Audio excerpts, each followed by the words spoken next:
국방부는 9일 브리핑을 통해 지난 2일 북한이 도발한 미사일 잔해물을 인양해 정밀 분석한 결과 북한의 SA-5 미사일로 판명됐다고 밝히면서 한반도 긴장을 고조시키고 9.19 군사합의를 위반한 북한의 행위를 강력히 규탄한다고 강조했습니다. 얼마 전 경북 봉화 광산 뇌물사고 당시 구조 지원을 펼쳐 많은 관심을 받은 것이 육군 수도방위사령부의 시추 부대였습니다. 이 부대에서 30년 세월을 동고동락하면서 임무에 매진하는 부사관 4명을 만나봤습니다. 시청자 여러분 안녕하십니까? 국방뉴스 시작합니다. 국방부가 지난 6일 동해 NLL 이남에서 북한이 지난 2일 도발한 미사일 잔해물을 인양했습니다. 이후 관계기관이 합동으로 정밀 분석을 진행했는데요. 국방부에서 인양된 잔해물이 어떤 물체인지 밝혔습니다. 오상현 기자의 보도입니다. 우리 군이 인양한 물체는 지난 2일 북한이 NLL 남쪽으로 발사한 미사일의 잔해물입니다. 인양된 잔해물의 길이는 약 3m, 폭은 약 2m 정도로 형상이나 특징을 볼 때 북한의 지대공 미사일인 SA-5 미사일로 판명된다고 국방부는 밝혔습니다. SA-5는 지대지 미사일로도 사용할 수 있는 특성을 가진 미사일이며 최근 러시아도 유사한 지대공 미사일을 우크라이나전에서 지대지 미사일로 사용한 바가 있습니다. 국방부는 북한이 SA-5 미사일을 발사한 건 의도된 도발이라며 강력하게 규탄했습니다. 그러면서 우리 군은 국민의 생명과 안전을 위협하는 북한의 어떠한 도발도 용납하지 않을 것이며 한미동맹의 압도적 능력으로 단호하게 대응할 것이라고 강조했습니다. 국방뉴스 오상현입니다. 육군 특수전사령부가 대한민국 고공강화 최강자를 가리는 경연대회를 열었습니다. 대회에 참가한 18개 팀, 100여 명의 선수는 갈고 닦은 고공강화 실력을 겨뤘습니다. 배창학 기자가 취재했습니다. 특전 요원을 태운 UH-60 헬기가 삽시간에 고도를 높여 비행하더니 높이 약 2,700m, 9,000피트 상공에 도달합니다. 강화 전 장비 점검을 마친 요원들이 헬기 문에 다가섭니다. 강화 조장이 문 밖 하늘을 가리키며 조원들에게 이탈 명령을 내립니다. 신호가 떨어지기 무섭게 장병들이 차례로 몸을 던지고 시속 200km 속도로 자유낙하합니다. 이어 5명이 한 몸이 된 듯 고난도 기술을 선보이며 상호 활동 강화합니다. 청명한 가을 하늘을 수놓은 형형색색의 낙하산과 그 아래 펼쳐진 전경의 모습은 말 그대로 장관입니다. 20kg 넘는 낙하산을 맨 채 일렬로 늘어선 장병들이 정밀 강화를 위해 헬기로 향합니다. 정밀 강화는 높이 약 1200m, 4000피트 상공에서부터 지름 2cm의 목표 지점까지 얼마나 정확히 착지하는지를 평가하는 종목입니다. 경기를 지켜보던 시민들은 창공을 가르는 이들의 모습을 보며 연신 박수와 환호를 보냈습니다. 고공강화는 유사시 적진의 가장 깊숙한 곳에 침투해서 임무를 수행하는 특전 요원들의 전투 기술 중 하나입니다. 일당백 전력을 자랑하는 우리 요원들의 고공강화 능력은 전 세계에서도 내로라 하는 수준입니다.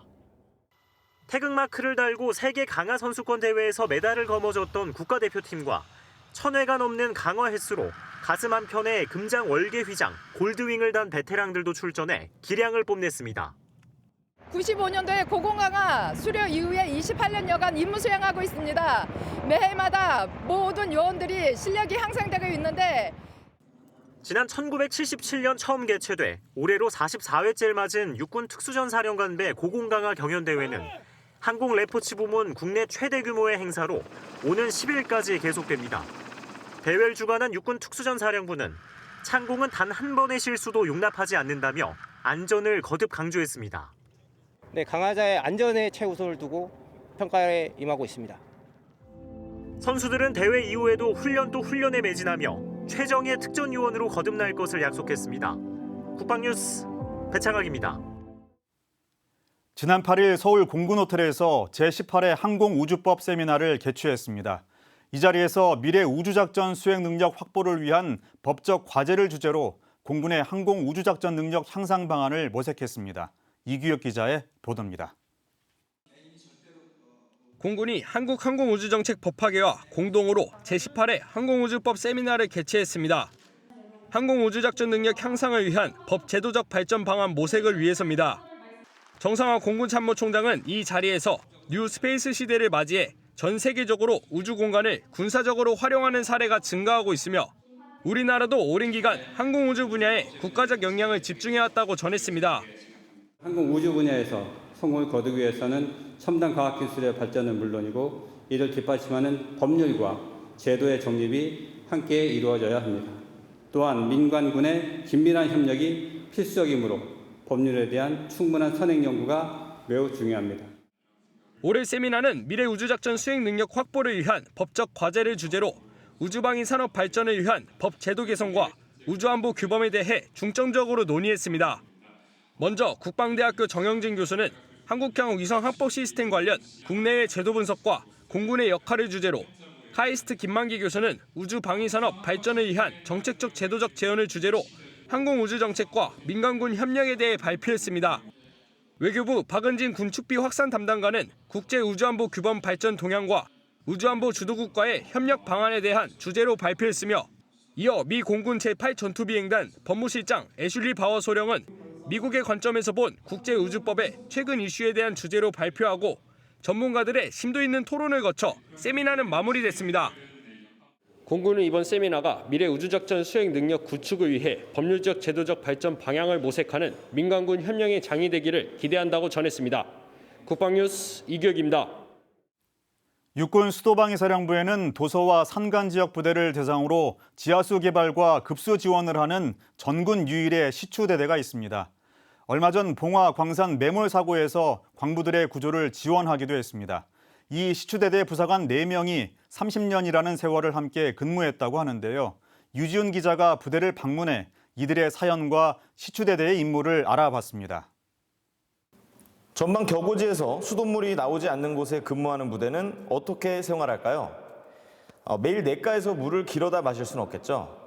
우리 군에는 이런 장병들이 근무하는 곳을 방문해 심정을 구축하고 급수 지원을 해주는 시추대대가 있습니다. 특히 30년을 함께 근무해온 부사관 4명이 화제가 되고 있다고 하는데요. 오늘 만나서 이야기 듣도록 하겠습니다. 반갑습니다. 반갑습니다. 먼저 간단한 자기소개 부탁드립니다. 네, 저는 1113 공병단 주임원사직을 맡고 있는 이기현 원사입니다. 네, 저는 시추대대 정비반장을 임무 수행을 하고 있는 백승철 원사입니다. 네, 저는 시추대대 심정반장직을 맡고 있는 원사 전경수라고 합니다. 네, 저는 시추대대 심정중대 장비운용부사관 유재호 원사라고 합니다. 네, 임관부터 지금까지 근속 30주년을 맞이하셨는데 지금 현재 소감에 대해서 한번 말씀해 주시죠. 입대하는 날부터 현재까지 함께해준 동기들과 힘든 일이 있을 때마다 서로 도와주며 의지해온 30년이라는 세월이 제겐 그 무엇과도 견줄 수 없는 큰 행운이라고 생각합니다. 동기들 덕분에 오늘 이 자리까지 올 수 있었고 또한 늘 한결같은 모습으로 옆자리를 지켜준 동기들에게 진심으로 감사합니다. 근속 30년에 동기들과 기쁨을 나눌 수 있어 영광이고 먼저 사회인이 된 동기들과 함께하지 못해 아쉬움을 전합니다. 네, 임관 후 지금까지 한 부대에서 30년 동안 함께 근무를 하셨는데 이 원동력은 무엇이라고 생각하십니까? 시추대대는 임무 특성상 1년 중 대부분을 접적 지역 및 전후방 격오지에서 파견 생활을 하고 있습니다. 대부분 험준한 산악 지역과 도서 지역에서 중대 단위 또는 팀 단위로 위험을 무릅쓰고 임무를 수행하다 보니 자연스럽게 전우애가 생기고 그 수고와 힘겨움을 서로 잘 알기에 의지하면서 가족보다 오랜 시간을 함께 근무해 올 수 있었던 것 같습니다. 우리 부대에서 하는 일은 강한 전투력 기질과 책임감, 그 높은 사명감이 아니면 아무나 할 수 없는 일이라고 생각합니다. 우리 그래서 끈끈한 동기애와 우리 전우애가 그 어떤 문제도 함께 극복해 나가는 그 원동력이 되었습니다. 모든 고난을 함께 해온 제 동기들은 피보다 더 진한 가족이 되었다고 생각합니다. 네, 피보다 진한 가족, 이렇게 30년의 세월이 흘렀는데 시청자분들께서는 시추대대라는 용어가 좀 낯서실 수도 있으실 것 같아요. 대대의 임무를 한번 소개 부탁드립니다. 우리 시추대대는 전국 유일한 부대입니다. 그 중에서도 심정중대는 전국 격오지 부대 및 도서 지역에 지하수를 개발하여 급수 지원을 하는 임무를 수행하고 있습니다. 격오지는 상수도가 인입되지 않은 전시 비상급수를 보유하기 위해 심정 개발을 필수이기 때문입니다. 새로운 지하수 개발을 하는 것뿐만 아니라 기존 심정을 청소하고 폐공하는 등 유지 관리도 하고 있습니다. 네, 정말 어떻게 보면 남들은 할 수 없는 그런 임무를 수행하고 계신데 어떻게 보면 심정의 베테랑이라고 해도 될 것 같습니다. 그동안 근무하시면서 가장 기억에 남는 에피소드를 좀 소개해 주시면 감사하겠습니다. 특히 IT 단비부대 해외 파병이 가장 기억에 남습니다. 심정중대 시추 장비가 파견된 것이 단비부대 IT가 처음이었고 특히 대한민국을 대표하여 파견됐다는 자부심과 부담도 많았습니다. 단비부대는 급수시설이 없어 겨울에서 급수차를 이용해 물을 길어와 그 물로 샤워도 하고 밥도 짓고 생활용수를 사용했습니다. 이러한 상황에서 심정작전을 통해 지하수를 발견하여 물이 흘러나오는 광경을 본 순간은 있을 수 없는 감동의 한 장면이었습니다. 지하수를 발견했을 때 저희 전 부대원은 부대가 떠나갈 듯한 환호성을 질렀습니다. 이 환호의 열렬한 박수 소리는 지금도 잊을 수 없는 감동입니다. 그렇군요. 네, 좋습니다. 마지막으로 주임원사님께서 하고 싶은 말씀 한마디 부탁드리겠습니다. 우리 1113 공병단 시추대대는 전군 유일의 부대로서 우리의 임무는 곧 다른 이들이 해줄 수 없는 특별한 일입니다. 전평시 생명줄인 물을 확보하고 관리하는 국가안보에 있어서 막중한 임무가 아닐 수 없습니다. 이런 점에서 우리 후배들이 원활한 임무 수행을 할 수 있도록 현재 노후된 시추 장비들이 빠른 시일 내에 교체되었으면 좋겠습니다. 앞으로도 큰 보람과 자부심을 가지고 군생활에 임하도록 하겠습니다. 감사합니다. 네, 오늘 말씀 고맙습니다. 전군 유일의 시추대대, 오늘은 수도방위사령부 1113 공병단 시추대대 부사관 4분 모시고 이야기 들어봤습니다. 30년이면 강산이 3번 변한다는데 시간이 지날수록 이들의 전후에는 더욱 굳건해지는 것 같습니다. 앞으로도 전군 유일의 전문성과 노하우를 바탕으로 더욱 임무 수행에 매진해 주셨으면 좋겠습니다. 지금까지 수도방위사령부 1113 공병단 시추대대에서 국방뉴스 유지훈입니다. 앤드류 해리슨 유엔군 부사령관이 국방 FM 국방광장에 출연해 턴투어드 부산에 대한 홍보와 함께 6.25 당시 영국군의 활약 등 유엔군 참전 영웅들의 희생과 헌신에 대한 이야기를 나눴습니다. 문성묵 한국국가전략연구원 통일전략센터장이 진행하는 국방홍보원 시사안보 프로그램인 국방 FM 국방광장에 출연한 앤드류 해리슨 유엔군 부사령관은 오는 11일 거행되는 턴투어드 부산에 대한 홍보와 함께 국민적인 관심과 동참을 당부했습니다. 해리슨 부사령관은 대한민국의 평화를 수호하기 위해 고귀한 생명을 바친 유엔군 참전 영웅들의 거룩한 헌신과 희생을 추모하며 유엔군은 어떠한 상황에도 대한민국과 대한민국 국민을 보호하기 위해 여기서 함께하겠다고 약속했습니다. 영국군에서 35년째 복무 중인 해리슨 부사령관은 영국군으로는 처음으로 지난해 12월 유엔사 부사령관으로 임명돼 한국에서 근무하고 있습니다. 자세한 내용은 오는 10일 오전 8시 국방 FM 국방광장에서 청취할 수 있습니다.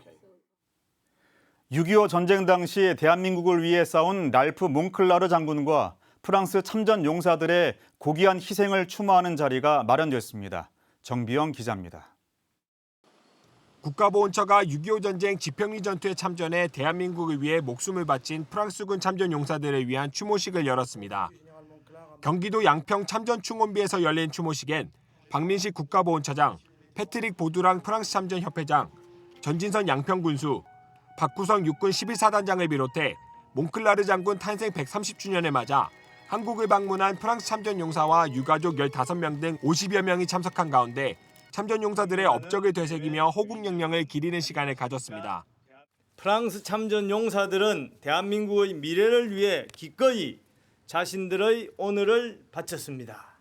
다시 한번 프랑스 참전용사들께 깊은 경의를 표하며 프랑스 전몰 장병들의 영원한 안식을 기원합니다. 지평리 전투는 유엔군이 대규모 중공군을 성공적으로 격퇴한 첫 전투로 이 전투의 승리로 전세를 역전시켜 38선을 회복하는 계기를 마련했습니다.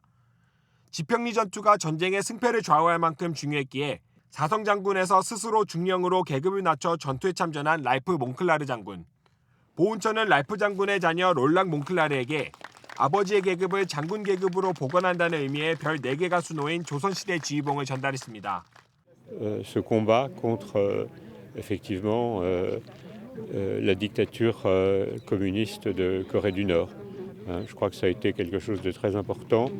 Il a voulu être là comme 앞서 행사 참석자들은 지평면 유엔기념비에서 헌화를 하며 프랑스군 참전 용사들에게 감사를 표했습니다. 곧이어 전쟁 당시엔 양조장이었으나 임시로 유엔군 프랑스 대대 지휘소로 사용됐던 지평리 전투 유엔사령부를 방문해 몽클라르 장군 기념공간 조성 등 활용 방안에 대해 의견을 나눴습니다. 계급보다 군인의 사명을 우선시한 랄프 몽클라르 장군과 프랑스 참전 용사들의 숭고한 희생과 헌신을 잊지 않겠습니다. 국방뉴스 정병희입니다.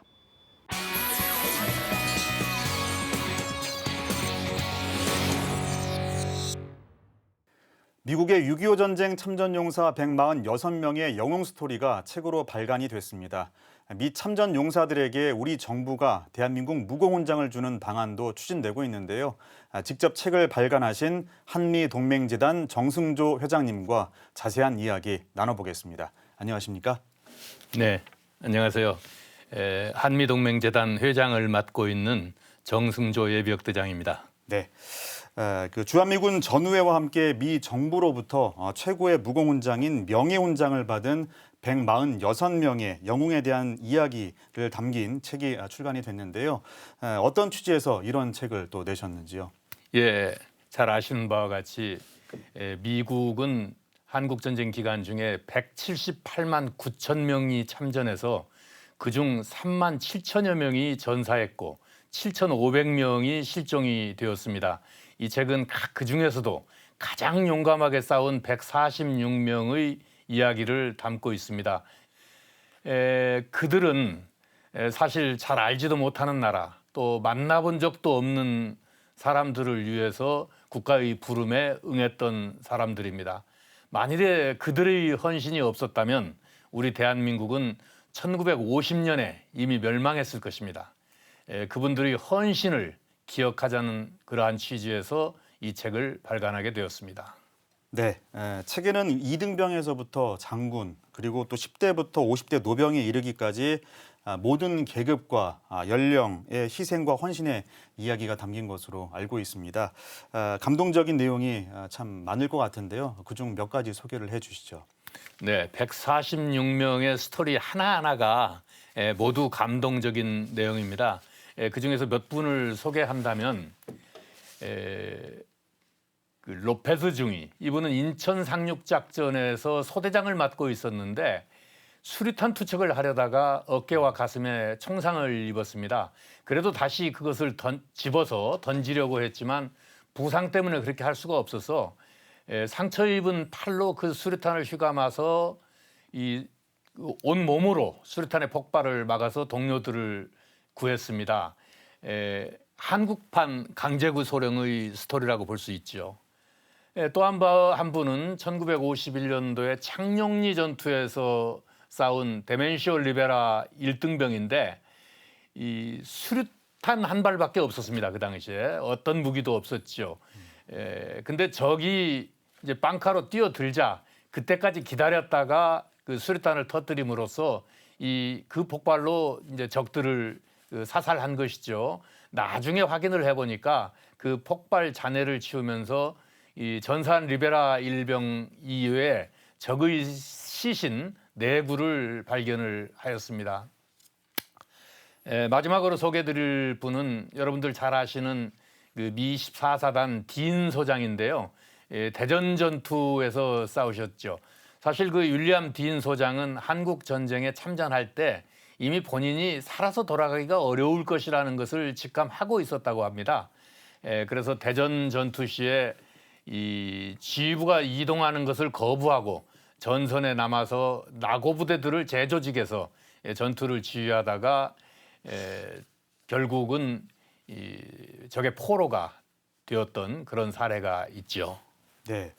자, 한미 동맹 재단은 한반도의 평화와 또 그 번영을 위해서 강력한 한미연합 방위태세 그리고 한미일 안보 협력을 더욱 발전시켜 나가는 중시적인 단체로 역할을 하고 있습니다.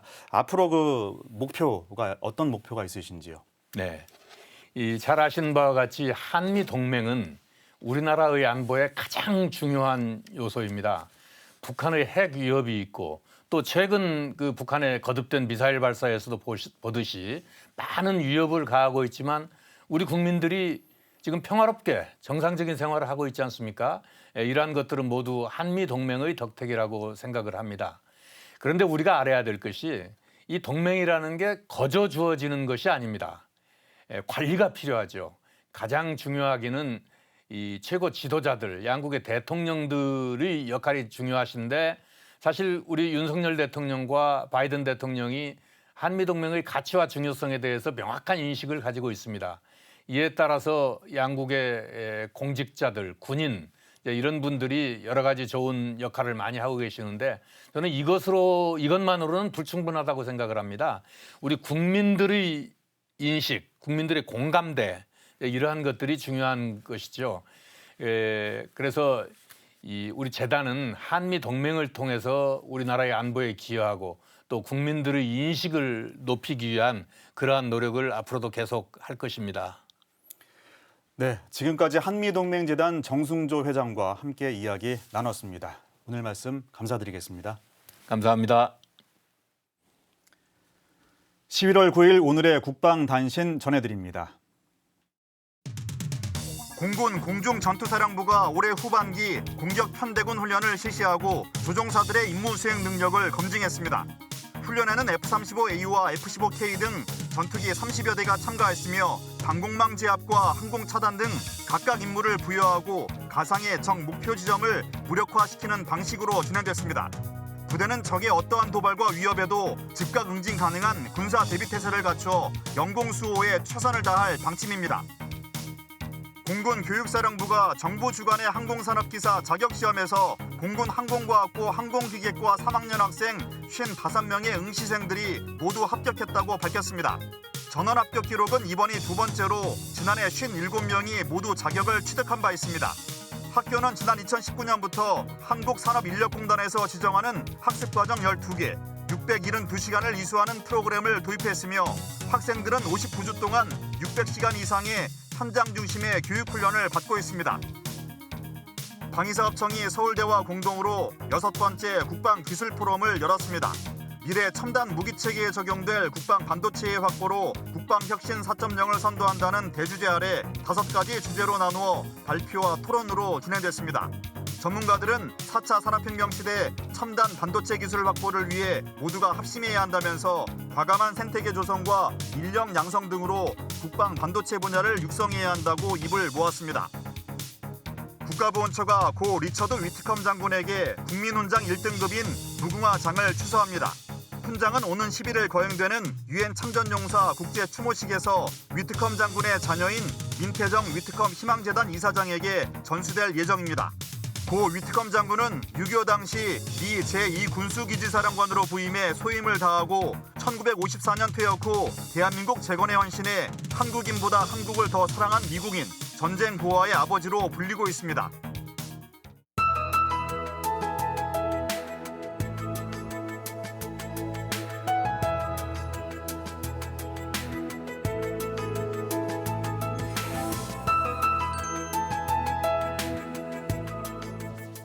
오늘 새벽부터 서해안과 내륙엔 안개가 짙게 꼈습니다. 지금도 흐린 날씨가 이어지고 있는데요. 자세한 기상 정보 확인하시죠. 오늘도 어제와 같이 남부 내륙을 중심으로 일교차는 크게 벌어지겠습니다. 또한 건조특보가 발효 중인 강원 동해안은 대기가 매우 건조하겠고 그 밖의 지역에도 건조한 날씨가 이어지겠습니다. 오늘 중부지방은 구름이 많은 가운데 남부지방과 제주도는 대체로 맑겠습니다. 한편 미세먼지 농도는 일부 수도권 지역에서 나쁨 수준을 보이는 가운데 내일과 모레 역시 공기질은 탁하겠습니다. 이에 더해 제주도엔 비 소식도 함께 들어와 있는데요. 자세한 기온 살펴보시면 내일 아침 최저 기온은 서울이 9도, 강릉 7도, 부산은 7도로 출발합니다. 내일 최고 기온은 서울이 19도, 원주 17도, 대구는 21도까지 오르겠습니다. 작전 기상은 양호하고요. 토요일과 일요일 사이 전국에 비 소식 들어 있습니다. 지금까지 공군 기상단 제공 기상정보였습니다. 한미 동맹재단이 발간한 146명의 영웅들이라는 책자를 이제서야 읽어보게 됐습니다. 6.25 당시 이영만리 타국에서 흘린 미군 장병들의 피와 땀의 이야기가 300여 쪽의 종이의 글과 흑백 사진으로 기록됐는데요. 온몸으로 수류탄 폭발을 맞고 산화한 윌리엄 보 일병, 제리 크럼프 상병, 총상을 입고도 후송을 거부한 토니 버리스 중사, 적에게 함락된 전선의 끝까지 남아 전투를 지휘하다 산화한 미 육군 24 사단장 딘 소장. 어떤 슬픔과 다른 감정 없이 덤덤하게 적혀진 글인데 가슴이 뭉클합니다. 지금 이 순간에도 차디찬 사냐에 묻혀있을 분들을 떠올리니 더욱 그러합니다. 한미 관계를 피로 맺어진 혈맹 관계라고 하지요. 내가 죽어도 내 전우가 나를 구해줄 것이라는 전우애로 다져진 혈맹 관계. 벌써 72년이 흘렀습니다. 오는 11일 유엔 참전용사 국제추모의 날인 턴투어드 부산을 앞두고 다시 한번 그 숭고한 의미를 토바봅니다. 6.25 당시 숭고한 목숨을 바친 22개 나라 영웅들께 경의를 표하며 대한민국의 눈부신 발전을 보며 전우의 희생이 헛되지 않았음에 흘린 값진 눈물의 의미 잊지 않겠습니다. 국방뉴스를 마칩니다. 시청해 주신 여러분 고맙습니다.